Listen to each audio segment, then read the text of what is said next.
नमस्कार दोस्तों, एक बार फिर स्वागत है आप सभी का मेरे चैनल पे बी हैप्पी विद मनीष के दत्त।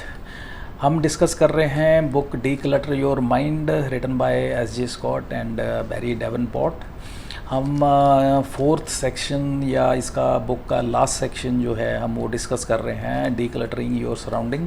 आज हम इस सेक्शन का लास्ट पार्ट जो लास्ट स्ट्रेटजी है that is simplify your actions वो डिस्कस करेंगे। इसके बाद जो ये हमारी बुक है वो इसके बाद हमारी कंप्लीट हो जाएगी डिस्कशन के लिए, और उसके बाद फिर हम एक नेक्स्ट बुक स्टार्ट करेंगे डिस्कशन के लिए। उसको करने से पहले आज हम इसके last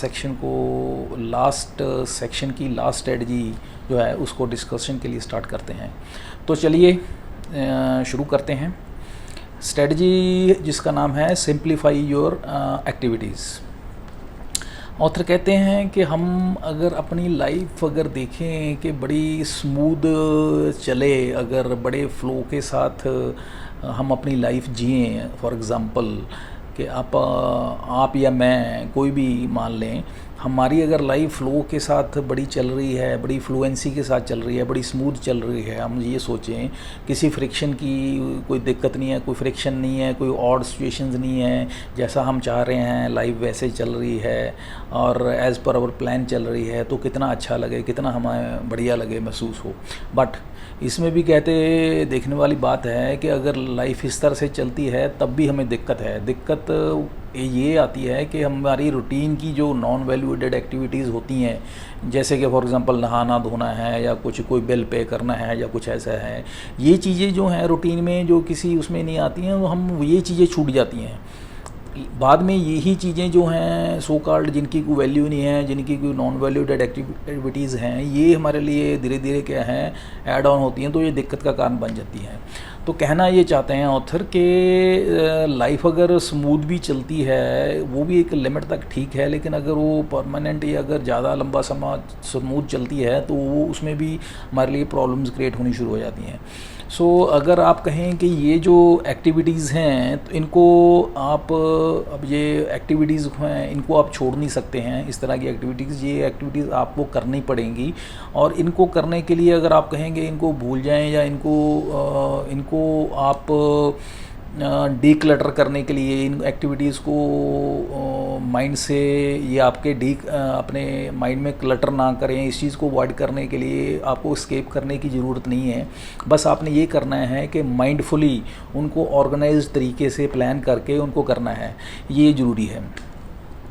instead of doing the things, instead of ये कि आप जो प्रेजेंट मोमेंट में कोई एक्टिविटी कर रहे हैं उसको छोड़ के किसी और ऐसी एक्टिविटी को जो कि आप प्रेजेंट में नहीं कर रहे हैं उसके बारे में सोचना शुरू कर दें, उसके बारे में वरी करना शुरू कर दें, तो वो आपकी स्ट्रेस या एक माइंड क्लटर का कारण बन सकता है। तो उस चीज़ को हमें अवॉइड करना है। Be in the moment, be in the present moment, कि आप जो हैं कोई काम प्रेजेंट में कर रहे हैं, आप अपनी मैक्सिमम एनर्जी टाइम जो है उस चीज़ में लगाइए instead of thinking about the past और फ्यूचर एक्टिविटी। सो इस बात का हमें ध्यान रखना है। और ये जो so called non valuated activities जैसे कोई बिल पे करना है या कुछ और फिजिकल अपनी हाइजीन पॉइंट है, उसे नहाना धोना, ब्रशिंग एंड ऑल दैट, ये सारी एक्टिविटीज़ जो हैं ये इसमें आपको एक रूटीन बनानी है और उसको उस तरीके से करना है। इसमें आप इसको जो है एस्केप नहीं करना है, इनको जस्ट ऑर्गेनाइज तरीके से प्लान आउट करके कर देना है। सो हमारी जो प्रेजेंस ऑफ माइंड है वो एक बहुत इम्पोर्टेंट रोल प्ले करती है इन कामों को करने के लिए। तो ऑथर कहते हैं कि अब सवाल ये उठता है कि ये पॉसिबल है कि हम हमेशा प्रेजेंस ऑफ माइंड हम शो कर पाएँ, या हम हमेशा प्रेजेंस ऑफ माइंड स्टेट में हम रहें। तो ये अगर देखा जाए प्रैक्टिकली फिजिबल नहीं है, बट हमें एफर्ट ज़रूर करने चाहिए, हमें इस चीज़ को एनहांस करना चाहिए जितना पॉसिबल हो सके। और इसमें कुछ टिप्स या कुछ एक वेज एंड मीन्स ऑथर ने शेयर किए हैं, वो कुछ इस तरह से हैं, उनको हम एक एक करके डिस्कस करते हैं। For example eat your meals mindfully, कहते हैं ऑथर कहते हैं फर्स्ट ऑफ ऑल जो हमारे मील है, जो हमारा फूड है, उसको हमें माइंडफुली खाना चाहिए। उसमें ऑथर क्या कहते हैं, फॉर एग्जांपल कहते हैं आज से अगर हम पीछे हमने हमारे अगर 100 साल 200 साल 500 साल या हमारे स्टोन एज में देखें, पहले क्या होता था, हमारे जो पूर्वज थे वो कहेंगे आपका जो फॉर एग्जांपल डिनर था उसकी तैयारी वो आफ्टरनून में ही कर लेते थे, और डिनर जो था बिफोर सनसेट ही कर लेते थे, यानी कि बिफोर सनसेट वो अपना डिनर ख़त्म करके अपना फ्री हो जाते थे। जबकि आज की डेट में क्या होता है कि हमारा जो डिनर का कोई टाइम ही नहीं है, कोई 8 बजे कर रहा है, कोई 10 बजे कर रहा है, कोई रात को 12 बजे कर रहा है, और वो भी हमारा जो खाना है इतना कहेंगे भागा दौड़ी में हम बनाते हैं या बनाते ही नहीं हैं, वो भी कहीं बाहर से लेके आते हैं, और उसकी न्यूट्रिशनल वैल्यू है नहीं है कुछ अता पता नहीं है। पहले क्या होता था कि उसके लिए प्रॉपर टाइम निकालते थे फूड बनाने के लिए, और प्रॉपर साफ़ सफाई के साथ पूरी तैयारी करके उसको पूरे अपनी प्रेजेंस ऑफ माइंड के साथ उसको तैयार किया जाता था। उसकी जो थॉट्स एंड वाइब्रेशंस जो पॉजिटिव होती थी उस इंटेंशन के साथ बनाया जाता था, और उसका इम्पैक्ट जो है आपकी बॉडी पे अच्छा पड़ता था पूरी फैमिली के। अब जो हम खा रहे हैं, फास्ट फूड खा रहे हैं, उसमें इंग्रेडिएंट्स क्या हैं और किस थॉट से वो बनाने वाला बना रहा है पता नहीं है हमें, और उसकी वाइब्रेशंस का हमारे नेगेटिव इम्पैक्ट कितना पड़ रहा है वो हमें पता नहीं है, और हम कब खा रहे हैं ये वो कोई हिसाब किताब नहीं है, और उसकी कोई रूटीन हमारी नहीं है फॉलो कर रहे। और वो जब भी खा रहे हैं हम फूड, उसमें भी कोई सबसे बड़ा इशू ये है कि वो भी हम पहले क्या होता था जब हम बैठ के सब लोग बैठ के खाना खाते थे, इकट्ठे बैठ के खाना खाते थे, और उस वक्त कोई डिस्ट्रैक्शन नहीं होती थी, कोई किसी तरह की फालतू की इधर उधर की बातचीत नहीं होती थी, चुपचाप बैठ के इकट्ठे खाना खाते थे। और आज की डेट में अगर देखें तो बिल्कुल उल्टा हो रहा है, हम खाना खाते हैं वो भी भागा दौड़ी में खाते हैं, और एक तरफ हम खाना होता है एक हाथ में और दूसरे हाथ में हमारे इलेक्ट्रॉनिक गैजेट होता है, और इकट्ठे बैठ के घर में खाना वो तो बहुत दूर की बात हो गई है। तो इस तरह से बिल्कुल हौश पौश हो गया है। तो इस चीज़ को ये जो हम कहते हैं, ऑथर कहते हैं कि अगर खाना भी खा रहे हैं तो वो भी हम माइंडफुली नहीं खा रहे हैं, हमारा दिमाग कहीं और होता है और हम खाना कहीं और खा रहे होते हैं। हम और क्या खा रहे होते हैं हमें कई बार ये भी नहीं पता होता, बस अपने बॉडी को कुछ देना है, भूख लगी है और कहते हैं सो कॉल्ड भूख को ख़त्म करना है, इस पर्पज़ के लिए हम खा रहे हैं। तो ये एक बहुत डेंजरस और एक बहुत ही गलत आदत है जिसको हमें ठीक करना चाहिए, और हमें जो खाना है वो माइंडफुली खाना चाहिए, सोच के खाना चाहिए, और बिल्कुल उसके लिए टाइम निकाल के विदाउट एनी डिस्ट्रैक्शन बैठ के उसको एंजॉय करते हुए खाना चाहिए। ये बहुत इम्पोर्टेंट है। और इसमें कुछ टिप्स ऑथर ने शेयर किए हैं कि जब खाना खाएं तो उस वक्त क्या करना चाहिए। फॉर एग्ज़ाम्पल जब फूड आपके सामने आता है तो सबसे पहले क्या है, उसको आपको उसके अरोमा, उसकी स्मेल को महसूस करना चाहिए, उसकी स्मेल कैसी है। और जब आप उसको फर्स्ट बाइट को मुंह में डालते हैं तब उसकी सेंसेशन लेनी चाहिए, जब च्यू करते हैं तब उसको महसूस करना चाहिए कैसा है, और अपनी जो भूख है उसको महसूस करना चाहिए कितनी है भूख आपकी, और थैंक्स करना चाहिए जिसने खाना तैयार किया है उन हैंड्स की, उस बंदे की। और खाना खाते वक्त आपको डिस्ट्रैक्शन पे फॉर एग्ज़ाम्पल अपने इलेक्ट्रॉनिक गैजेट्स को नहीं यूज़ करना है, और कोशिश करनी चाहिए कि अपनी फैमिलीज़ के साथ बैठ के खाना खाएं। और खाते वक्त लास्ट में जब आपकी सो कॉल्ड पेट भर जाए आपको, उसके ज़्यादा ना खाएं, उसे ज़्यादा ना खाएं इन द सेंस कि आपने प्लेट में जो पड़ा हुआ है उसको ख़त्म करना है, इस चक्कर में आप ओवर ईट मत करें, इस चीज़ का ध्यान रखें।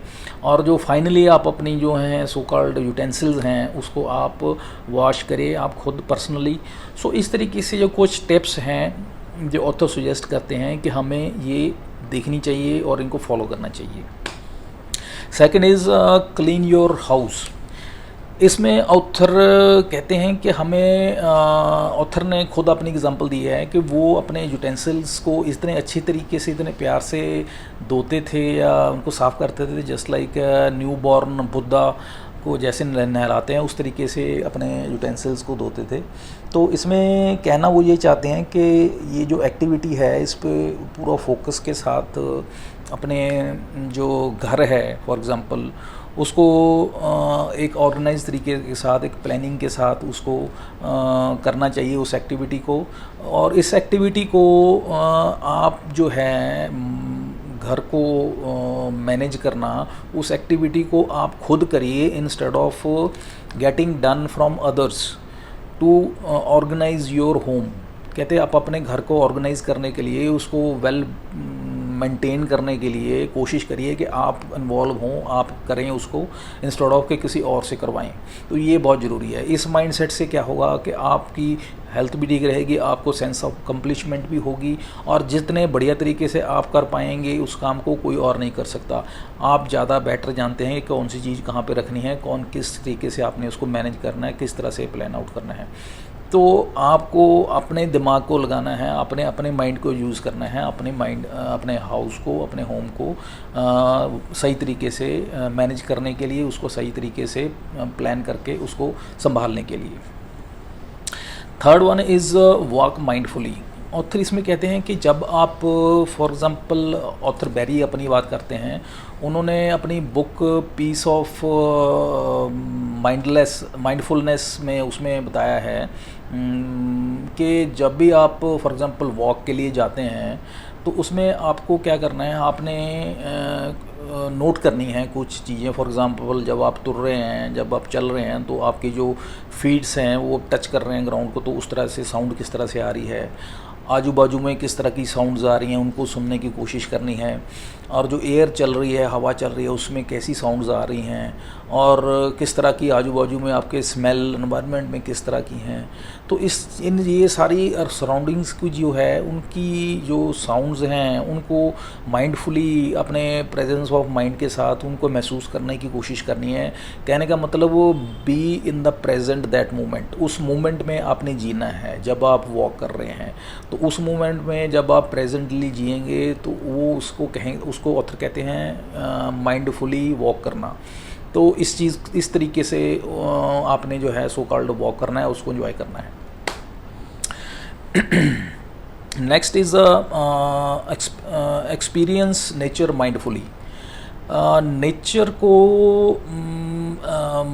एक्सपीरियंस करना है माइंडफुली। इसका मतलब ये है कि इसका जो इम्पैक्ट है नेचर को एक्सपीरियंस करने का, वो उसका इम्पैक्ट फिज़िकली और मेंटली आपके बहुत ज़्यादा पड़ता है, और पॉजिटिव इम्पैक्ट पड़ता है जब आप नेचर में जाते हैं। फॉर एग्ज़ाम्पल फॉरेस्ट में जाते हैं या ग्राउंड में जाते हैं, तो वहाँ पे जाने से जो आपके फ़िज़िकल और मेंटल जो आपके एरियाज़ हैं उस पर बहुत पॉजिटिव इम्पैक्ट पड़ता है। वो कैसे, फॉर एग्ज़ाम्पल ऑथर ने शेयर किए हैं।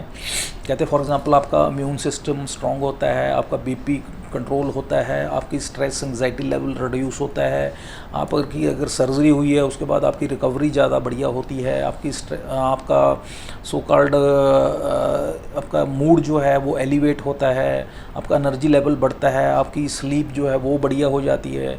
तो इस तरीके से फॉर एग्ज़ाम्पल कंसंट्रेशन फोकस है वो बढ़ जाता है। तो ये कुछ चीज़ें हैं जो आपके, अगर आप नेचर में जाते हैं तो ये चीज़ें आपकी बढ़िया हो जाती हैं। तो ये सिंपल बेनिफिट्स हैं। अगर आप सिंपल वॉक कर रहे हैं जाके एनवायरनमेंट में, ग्राउंड में या फॉरेस्ट में, या आप सिंपल जाके मेडिटेट करने के लिए बैठ जाते हैं वहाँ पे जाके सिंपल, लेकिन अगर माइंडफुली जाके अगर ये चीज़ें सारी करते हैं तो उसके साथ साथ आपके माइंड को भी इम्पैक्ट पड़ता है, उसको भी पॉजिटिव इम्पैक्ट इस तरह से पड़ता है कि आपका माइंड जो है वो स्ट्रेस कम होता है, एंग्जाइटी कम होती है, आपका स्ट्रेस लेवल रिड्यूस होता है। जैसे फॉर एग्ज़ाम्पल आप डीप ब्रीदिंग करते हैं वहाँ पे जाके आप तो क्योंकि आपको अच्छी एयर मिलती है, फ्रेश एयर मिलती है। तो इस तरीके से जो नेचर में जाके आपको माइंडफुली अगर ये इस तरीके से आप अपने आप को ले जाके वहाँ पे अपनी एक्शंस करते हैं तो इस तरह से आपको बेनिफिट्स होते हैं। और इसके साथ साथ आपने दो तीन चीज़ें आपके जो सेंसरी सो कॉल्ड वो हैं, सेंसरी आपकी आपके बॉडी के सेंसेस हैं, सेंस ऑर्गन्स हैं, उनको भी यूज़ करना है। फॉर एग्ज़ाम्पल आपने देखना है, आपकी जो देखने की जो सो कॉल्ड सेंसिंग पावर है उसको यूज़ करना है। उससे क्या करना है आपने, जैसे फॉर एग्ज़ाम्पल फॉरेस्ट में तरह तरह के फ्लावर्स लगे हुए हैं, उनको देखना है, उनकी जो कलर अलग अलग हैं उनको एंजॉय करना है। बर्ड्स हैं वो अलग अलग तरह के चहचहा रहे हैं, उनको देखना है, उनको फील करना है। पानी बह रहा है उसको देखना है, सुनने की कोशिश करनी है। और इसी तरीक़ा से सनलाइट है, किस तरह से वो इधर से उधर जा रही है, पत्ते बिखर रहे हैं, जो पानी फॉरेस्ट के अपने रेन के बाद जो मिट्टी से स्मेल आती है उसको महसूस करने की कोशिश करनी है। और इसके साथ साथ आपने अलॉन्ग विद दैट और बहुत कुछ है जो कि आपने अपनी जो 3 सेंसेस हैं, लिसन करने की, देखने की और स्मेल करने की, ये जो 3 सेंसेस हैं इनको यूटिलाइज करना है और इनको यूज़ करते हुए अपना मैक्सिमम जो है इन द प्रेजेंट मोमेंट को अपने नेचर में जाके उसको एंजॉय करना है। नेक्स्ट आता है एक्सरसाइज माइंडफुली। अपना एक्सरसाइज जो करना है इसका इम्पेक्ट जो है हमारे फिज़िकल बॉडी पे और हमारे अगर मेंटल एस्पेक्ट से देखें तो बहुत ज़्यादा पड़ता है। और इस चीज़ को एक साइकोलॉजी के प्रोफेसर हुए हैं, वो भी बॉस्टन यूनिवर्सिटी में, उनके जेंटलमैन का नाम था माइकल ओटो। वो उन्होंने एक रिसर्च में पाया, उन्होंने एक फाइंड आउट किया कि जो एक्सरसाइज और मूड है इन दोनों में बहुत गहरा संबंध है। जैसे ही आप फॉर एग्जांपल 10-15 मिनट के लिए एक्सरसाइज करते हैं तो जो आपका मूड है वो बहुत एनहांस हो जाता है, एलिवेट हो जाता है, आप एनर्जाइज्ड फील करते हैं और आपका मूड इतना बढ़िया हो जाता है कि आप किसी भी चैलेंज को, किसी भी टास्क को करने के लिए एक्साइटेड हो जाते हैं और उसको टास्क को फॉर एग्जांपल अगर घंटा लगना है तो आप उसको 10-15 मिनट में ही निपटा देते हैं। तो इतना इम्पैक्ट उन्होंने नोट डाउन किया, इतना इम्पैक्ट हमारी बॉडी पे, मेंटल स्टेट पे पड़ता है एक्सरसाइज करने का। और इससे और क्या होता है कि हमारी जो सो कॉल्ड मेंटल इश्यूज़ जैसे फॉर एग्जांपल डिप्रेशन है, एंग्जाइटी है, इरिटेशन है या और तरह की प्रॉब्लम्स हैं, वो भी उसमें भी रिलीफ मिलता है, वो भी कम होती हैं। तो इस तरीके से एक्सरसाइज करते वक्त हमें क्या चीज़ें करनी चाहिए, एक्सरसाइज करते वक्त कुछ टिप्स जो हैं ऑथर ने सुजेस्ट किए हैं। फॉर एग्जांपल हमें अटेंशन करनी चाहिए, हमें ध्यान देना चाहिए अपनी बॉडी पे ध्यान देने का मतलब ये है कि हमने अपनी जो सो कॉल्ड ध्यान रखना है कि अपनी बॉडी को स्ट्रेट रखना है। जब भी एक्सरसाइज कर रहे हैं उसको स्ट्रेट रखना है, उसको झुकाना नहीं है। फॉर एग्जांपल आप बैठ के कुछ मेडिटेशन कर रहे हैं या डीप ब्रीदिंग कर रहे हैं अपनी क्रॉस लेग करके, तो उसमें क्या कर रहे हैं, आपने अपनी जो बैक है, आपकी स्पाइनल कॉर्ड है, उसको सीधा रखना है। That is an example of it. Second is find your anchor. आपने एक एंकर फाइंड आउट करना है, उसको एक तरह से आपने अपने आप को उसके साथ जोड़ लेना है, ताकि उसका फ़ायदा ये है कि आपको अटेंशन वहाँ पे रहेगी, फोकस वहाँ पे रहेगी, आप इधर उधर भटकेंगे नहीं ड्यूरिंग एक्सरसाइज, उस पर फोकस रहेंगे। फॉर एग्जांपल आप कोई मंत्र है उस पर आप फोकस कर सकते हैं, उसके साथ अपने आप को, अपनी टेंशन को जोड़ सकते हैं। फॉर एग्जांपल कोई ब्रीदिंग एक्सरसाइज है, आप अपने ब्रेथ पे, अपने सांसों पे ध्यान दे सकते हैं, या अपने सराउंडिंग में आपकी कोई आवाज़ हो सकती है उस पर ध्यान लगा सकते हैं। तो ये इस तरीके से आप अपने आप को एंकर करना है। इससे आपको बेनिफिट ये होगा कि आप उस एक्टिविटी में इन्वॉल्व होंगे, आप डिस्ट्रैक्ट नहीं होंगे। Next is notice your environment. इसमें ऑथर कहते हैं कि आपने आपके सराउंडिंग में जो एनवायरनमेंट है उसमें ध्यान रखना है। फॉर एग्जांपल टेम्परेचर कैसा है, आपका सराउंडिंग में स्मेल कैसी है, या और फॉर एग्ज़ाम्पल साउंड कैसी आ रही है। ये 2-3 चीज़ें हैं, इन पे ध्यान देना है, क्योंकि ये चीज़ों का आप पे इम्पैक्ट बहुत पड़ता है और इनको माइंडफुली नोट करना है इंस्टेड ऑफ बीइंग अनकॉन्शियस, या इन चीज़ों को ना ध्यान देते हुए, अपने ध्यान को कहीं और ले जाते हुए इन चीज़ों को ध्यान रखना है, क्योंकि अल्टीमेटली ये चीज़ें जो है आप पे एक्सरसाइज पे काफ़ी इम्पैक्ट डालती हैं। और इन चीज़ों को ध्यान में रखते हुए आपने एक्सरसाइज वगैरह करनी है। आप सही टेम्परेचर पे, सही आपके जो एरिया है वहाँ पे ज़्यादा साउंड ना हो, फॉर एग्जांपल टेम्परेचर ज़्यादा कम ज़्यादा ना हो, जेन्युइन हो, नॉर्मल टेम्परेचर हो, या कोई आपके लिए नॉर्मल ऑब्नॉक्शियस स्मेल्स ना हो। तो ये इस तरीके से इनको नोट आउट करने का पर्पज़ ये है। तो अल्टीमेटली अब जब ये सब चीज़ें आप ध्यान रखते हैं और माइंडफुली इन चीज़ों को करते हैं, तो ऑथर कहते हैं कि आप काफ़ी हद तक जो है अपनी सराउंडिंग्स जो हैं इनको डीक्लटर कर लेते हैं, और इनको डीक्लटर करने से अल्टीमेटली ये जो आपका मेंटल क्लटर है वो कम हो जाता है। और जो हमारा पर्पज़ है बुक का, जो डीक्लटर योर माइंड, तो ये जो है काफ़ी हद तक इस तरीके से हमारा पर्पज़ जो है सॉल्व हो जाता है, हम उस पर्पज़ को कंप्लीट कर लेते हैं।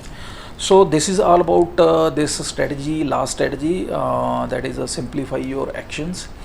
तो उम्मीद करता हूँ साथियों के काफ़ी चीज़ों को मैं आपके साथ शेयर कर पाया हूँ और अंडरस्टैंडिंग आपको भी हुई होगी, मुझे भी हुई है। और नेक्स्ट वीडियो में कोशिश करूँगा पूरे इस बुक को समराइज़ करने की, सारी जो इस बुक की फाइंडिंग्स हैं, अलग अलग 4 सेक्शन की जो ओवरऑल नटशेल में आई विल से क्रक्स है, उसको मैं आपके साथ शेयर करने की कोशिश करूँगा हो सके। तो उसके बाद फिर हम नेक्स्ट बुक कोई लेंगे। अगर आप कोई सजेस्ट करना चाहें बुक तो वो सजेस्ट कर सकते हैं, हम उसको स्टार्ट कर लेंगे डिस्कशन के लिए। और नेक्स्ट वीडियो में मैं इस बुक्स को वाइंड अप करूँगा with the crux of all the sections. So उम्मीद करता हूँ कि आप लोगों को काफ़ी हेल्पफुल रही होगा डिस्कशन, और आपकी टाइम काफ़ी मैंने लिया, उम्मीद करता हूँ काफ़ी वैल्यू एडिशन किया होगा। सो आपने मुझे टाइम दिया, मुझे सुना, उसके लिए बहुत बहुत धन्यवाद। और नेक्स्ट वीडियो तक के लिए मुझे आज्ञा दीजिए। Have a nice day, thank you, bye.